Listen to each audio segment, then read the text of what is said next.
Hello बच्चों, good morning. आज हम पाठ क्या निराश हुआ जाए के प्रश्नोत्तर समझेंगे। तो पहला प्रश्न है, लेखक ने स्वीकार किया है कि लोगों ने उन्हें भी धोखा दिया है, फिर भी वह निराश नहीं है। आपके विचार से इस बात का क्या कारण हो सकता है?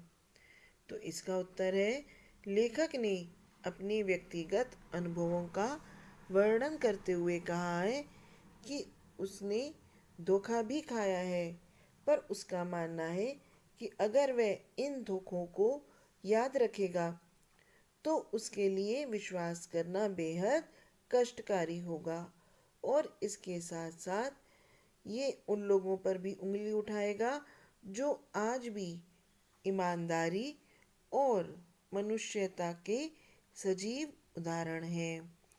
यही लेखक का आशावादी होना उजागर होता है, और उन्हीं लोगों का सम्मान करते हुए उनकी उपेक्षा नहीं करना चाहता जिन्होंने कठिन समय में उनकी मदद की है। इस कारण वो अभी भी निराश नहीं है। दूसरा प्रश्न है, दोषों का पर्दाफाश करना कब बुरा रूप ले सकता है? तो इसका उत्तर है, दोषों का पर्दाफाश करना तब बुरा रूप ले सकता है जब हम किसी के आचरण के गलत पक्ष को उद्घाटित करके उसमें रस लेते हैं। हमारा दूसरों के दोषों उद्घाटन को अपना कर्तव्य मान लेना सही नहीं है। हम ये नहीं समझते कि बुराई समान रूप से हम सब में विद्यमान है। ये भूलकर हम किसी की भी बुराई में रस लेना आरंभ कर देते हैं और अपना मनोरंजन करने लग जाते हैं।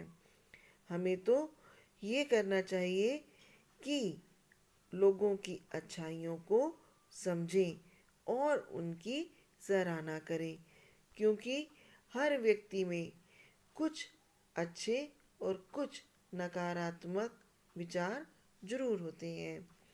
अगला प्रश्न है, लेखक ने लेख का शीर्षक क्या निराश हुआ जाए क्यों रखा होगा? क्या आप इससे भी बेहतर शीर्षक सुझा सकते हैं?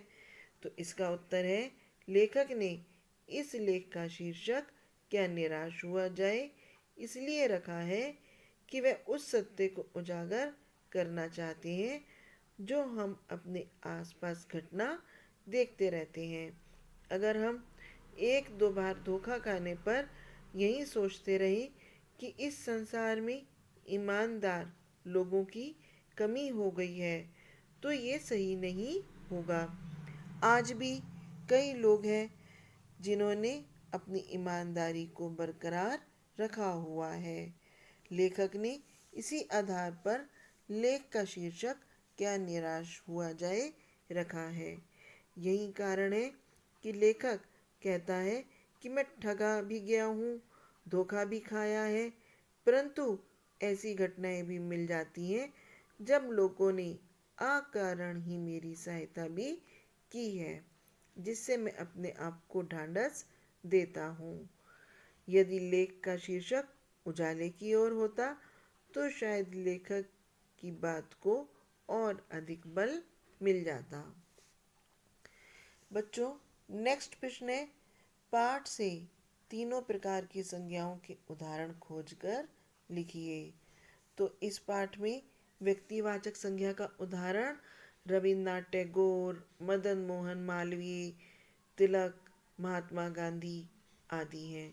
क्योंकि जब हम किसी व्यक्ति या वस्तु के नाम का प्रयोग करते हैं तो वहाँ पर व्यक्तिवाचक संज्ञा होता है। और जातिवाचक संज्ञा का उदाहरण है बस, यात्री, मनुष्य, ड्राइवर, कंडक्टर, हिंदू, मुस्लिम, द्राविड़, आर्य, पति, पत्नी आदि, क्योंकि इससे एक समुचित जाति का आभास होता है। फिर है भाववाचक संज्ञा। तो इसका उदाहरण ईमानदारी, सच्चाई, झूठ, चोर, डकैत आदि हैं। Thank you.